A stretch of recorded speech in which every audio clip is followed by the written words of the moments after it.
Well, my name is Bill Beswick. I'm an applied sports psychologist, which means that I work with athletes, teams and coaches to improve their performance by helping them overcome mental and emotional barriers to performance. I think the lesson of self-belief was a big one. Each person has two selves, their real self and their performer self. And my real self is different from what you're hearing now. This is my performer self in action. My real self is quite shy, quite quiet, quite introverted. And that's what I first of all brought to the basketball court. And it didn't work. So I had to develop a performer self. I had to inject myself with confidence and assertiveness to go out and dictate and lead a team. And that was a big lesson to me, because when I became a teacher, which was my first job, I was able to walk into the classroom in my real self, Bill Beswick, quite quiet guy, but step up into my performer self and become Bill Beswick the teacher. Okay, children, this is what we're going to do today. So it was a great lesson to me that you can really be who you want to be. My latest book takes 20 lessons from sport, where I've dealt with somebody in sport, some quite famous athletes, but they've got a mental and emotional problem getting in the way of their performance. And I explain how together we dealt with it, overcame it, and they went on to become what they were capable of. But then I draw it parallels to everybody. I mean, in a sense, we're all high performers. We all step up every day to earn a living, to maintain relationships, to take the responsibility of owning property, to raise children. We're all high performers. So the lessons of my high performers in sport carry across into life. I tend to ask athletes 3 questions when they come to see me, and I've had a lot of distinguished athletes come to see me over the years. And my 3 questions are: what do you want? How badly do you want it? And how much are you willing to suffer? And very often, everything revolves around the first question: what do you want? Because a lot of people are unclear what they want from life.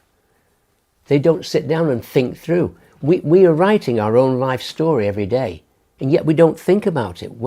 Who do we want to be? Where do we want to live? What life do we want to lead? When we've finished our life, come to the end of our life and look back, what do we want to say that we've done? So, what do you want is a very powerful question. And then if an athlete says, I want to be the best, Bill, fine. How badly do you want it? Because you've got to pay a price to be the best. The best pay a big price. You've got to work harder, you've got to commit more, you've got to take more responsibility, you've got to deal with more ups and downs. And if we can deal with that question, how much are you willing to suffer? Because I work with gold medal champions, and they suffer every day. They work enormously hard. They sacrifice enormous things in order to get that success. Obsession's a difficult word for me, because I think a focus on a goal is a better word. It's more controlled, more legitimate. So I think obsession means you lose control of the process. Focus is you're more in control of the process. As long as I feel the athlete's in control of what they're trying to achieve, I'm fairly happy with that. It's when they start to lose control and they lose their reason why. Because very often an athlete continues into the pain barrier because of the people around them. They don't want to let people down. They themselves would be comfortable stepping out and saying, that's it, I've done enough. But they persist because of the pressure of their support group. Well, there are 4 main elements. There's the physical element. You've got to take care of your strength, speed, stamina, nutrition, sleep, health. There's the technical element. Each activity has a skill base, so you've got to develop the skills. So for Adam Peaty, it would be skills, swimming stroke, turning, diving in, turning. And then you've got to develop the tactical intelligence to compete, follow a plan, know your position on the field, know how you relate to the members of the team, know how to deal with certain situations in the game, 1-0 up or 1-0 down.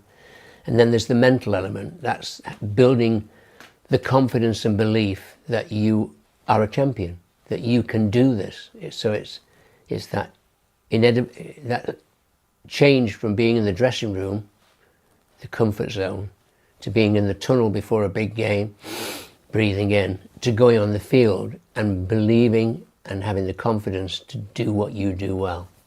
There's a great phrase, genetics deals the cards, environment plays the hand. So genetics and your background does influence your disposition to success in various activities. But environment, the opportunity, I talked about my environment in Manchester YMCA. Do you want to join in? That was a major influence on my life, those 5 words. So environment does give opportunities to people to maximise on themselves. I'm a great believer in that anybody can change at any stage of their life. We are writing our own story, our own life story, but there's no reason why we can't stop, have a mental time out and go, what do I really want? And start from that moment on rewriting your story by facing the challenge, achieving for yourself and putting your fears and anxieties to one side. So I would never give up on somebody, never. When you step into the challenge zone, the number of excuses for getting out, back into your comfort zone from there multiplies. I'm too tired, it's too difficult, I'm having a bad day, nobody likes me. And so I would teach them to face up to those excuses and refuse to be a victim, and teach them a fighter mentality about all those things may be there, but I'm still going to do it. I'm going to deal with it. You're in control. You're in control of your mind. It's your mind. So you decide what you think. There's an exercise in my latest book which says, who am I? And it is a written exercise. You write down, I mean, it starts with a dream. If you don't have the dream, then you're not really going to go anywhere, but you have a dream. And then I have to help them translate the dream into commitment, and then translate the commitment into belief, into action, into challenge, into resilience, into fighter mentality. So it's a process, but there are many exercises, but they're all the same. They're reframing your thinking from negative to positive. But the only way you can fulfill that dream is what you do today. You can't just hope it's going to happen, you've got to make it happen. So you have a dream, in 3 months' time you're going to pass your examinations for university. So what you have to do, because you have to be excellent on that day, you have to be excellent today. You have to study hard today. And then you have to study hard tomorrow. And then you have to study hard the next day. And you know what? That dream is coming to you. You're not chasing it, it's coming to you. And if you're excellent every day, I guarantee you'll be excellent on examination day. And you've achieved your dream. Well, I've talked a little bit about crossing the line, leaving your comfort zone of letting everybody take decisions for you and then beginning to take decisions for yourself, facing up to the challenge of life and sport. And everything begins with taking responsibility. If you take responsibility, the number of excuses diminishes because it's your responsibility. If you don't take responsibility, it's always somebody else's fault. You've always got a way out of the issue. And I've dealt with teams who didn't take responsibility. It was always his fault. So you'd say, what happened on he did it. And that's the death of a team. So you're looking for people who go, okay, it happened, I will deal with it. I will learn from it. I will move on.